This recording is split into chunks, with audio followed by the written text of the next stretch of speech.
starting in 5 seconds. Honorable Speaker, I present the budget for the year 2022-23. At the outset, I want to take a moment to express my empathy for those who had to bear adverse health and economic effects of the pandemic. The overall sharp rebound and recovery of the economy is reflective of our country's strong resilience. India's economic growth in the current year is estimated to be 9.2%, highest among all large economies. I recognize we are in the midst of an Omicron wave with high incident but milder symptoms. Further, the speed and coverage of our vaccination campaign has helped greatly. With the accelerated improvement of health infrastructure in the past 2 years, we are in a strong position to withstand challenges. I am confident that with Sabka Prayas, we will continue our journey of strong growth. Honorable Speaker, we are marking Azadi Ka Amrit Mahotsav and have entered into Amrit Kal, the 25-year-long lead up to India at 100. Honorable Prime Minister, in his Independence Day address, had set out the vision for India at 100. By achieving certain goals during the Amrit Kal, our government aims to attain the vision.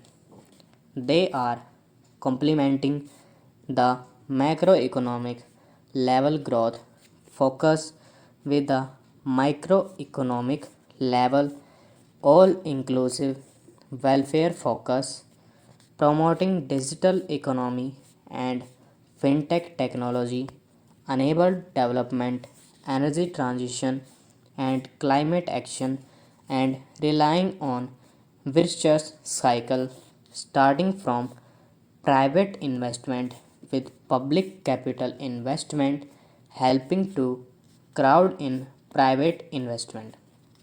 Since 2014, our government's focus has been on empowerment of citizens, especially the poor and the marginalized.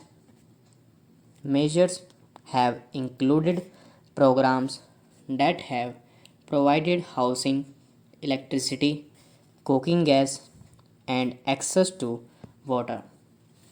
We also have programs for ensuring financial inclusion and direct benefit transfers. We are committed to strengthening the abilities of the poor to tap all opportunities.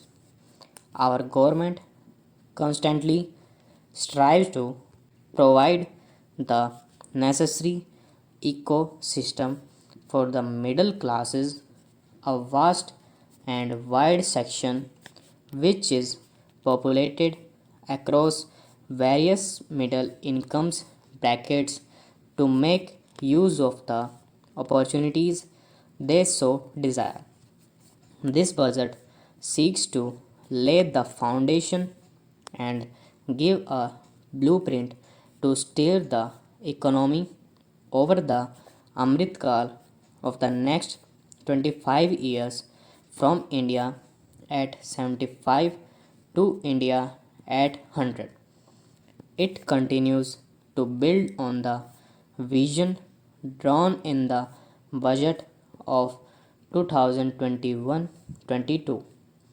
Its fundamental tenets, which included transparency of financial statement and fiscal position reflect the government's intent, strengths, and challenges. The strengthening of health infrastructure, speedy implementation of the vaccination program, and the national wide resilient response to the current wave of the pandemic are evident for all. The productivity linked incentive in 14 sectors for achieving the vision of Atmanirbhar Bharat has received excellent response with potential to create 60 lakh new jobs and an additional production of rupees 30 lakh crore during next 5 years towards implementation of the new public sector enterprise policy. The strategic transfer of ownership of AIR India has been completed. The strategic partner of Nilanchan Ispat Nigam Limited has been selected. The public issue of the LIC is expected shortly. Others too are in the process for 2022-23. The National Bank for Financing Infrastructure and Development and National Assets Restructuring Company have commenced their activities. Budget 2021-22 had provided a sharp increase in provision for public investment or capital expenditure throughout the year, with the Honorable Prime Minister guiding the implementation. Our economic recovery is continuing to benefit from the multiplier effect. This budget continues to provide impetus for the growth. It lays a parallel track of one, a blueprint for the Amrit Kal, which is futuristic and inclusive. This will directly benefit our youth, women, farmers, the scheduled caste, and the scheduled tribes, and two big public investment for modern infrastructure reading for India at 100. This shall be guided by PM Gati Shakti and be benefited by the synergy of multimodal approach. Moving forward on this parallel track, we lay the following four priorities: 1. PM Gati Shakti, 2. Inclusive Department Development, 3. Productivity Enhancement and Investment, Sunrise Opportunities, Energy Transition, and Climate Action, 4. Financing of Investments. PM Gati Shakti is a transformative approach for economic growth and sustainable development. The approach is driven by seven engines, namely roads, railways, airports, ports, mass transport, waterways, and logistic infrastructure. All seven engines will pull forward the economy in unison. These engines are supported by the complementary roles of energy transmission, IT commission, communication, bulk water and sewerage, and social infrastructure. Finally, the approach is powered by clean energy and Sabka Prayas. The efforts of the central government, the state governments, and the private sector together, leading to a huge job and entrepreneurial opportunities for all, especially the youth.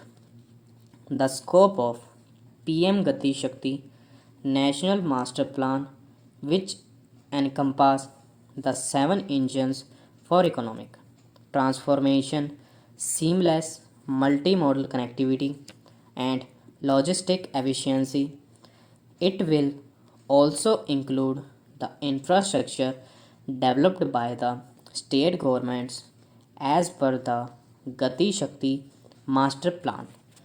The focus will be on planning, financing, including through innovative ways, use of technology, and speedier implementation. Stop.